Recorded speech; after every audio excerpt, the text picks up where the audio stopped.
How to update CPU drivers for your Windows 11. So in this video tutorial I'm going to show you the perfect method. So let me start the video.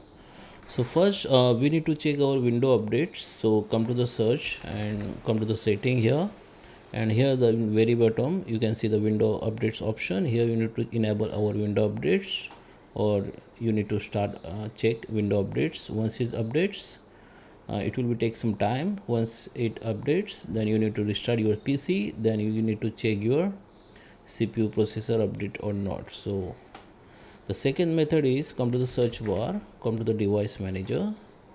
You need to search here device manager. Okay, the device manager, just expand it, go to the view option and make sure it is, you need to click the show hidden device. Okay, and here you need to go to the processor. You can see this is our 12th generation Intel Core processor. You need to right click on it, go to the update drivers, and here you need to search automatically for drivers.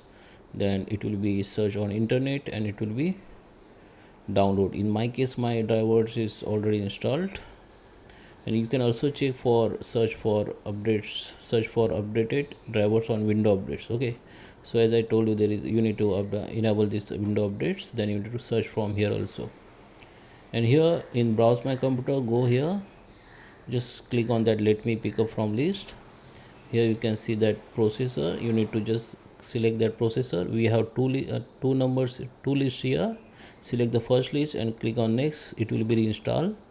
It is like your window file internal drivers. Okay, it is not from internet, it is from your window which you have already installed on your PC. So just select that and just click on next. Then it will be reinstalled. Then come again this tab again, select second and just click next. It will be reinstalled. Then you can restart your PC. Then okay, you can restart your PC and check the processor up to date or not.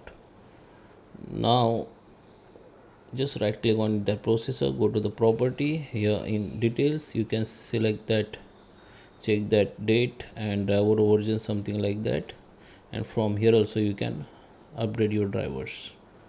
Okay, so I hope you like this video. Please subscribe me. Thank you for watching.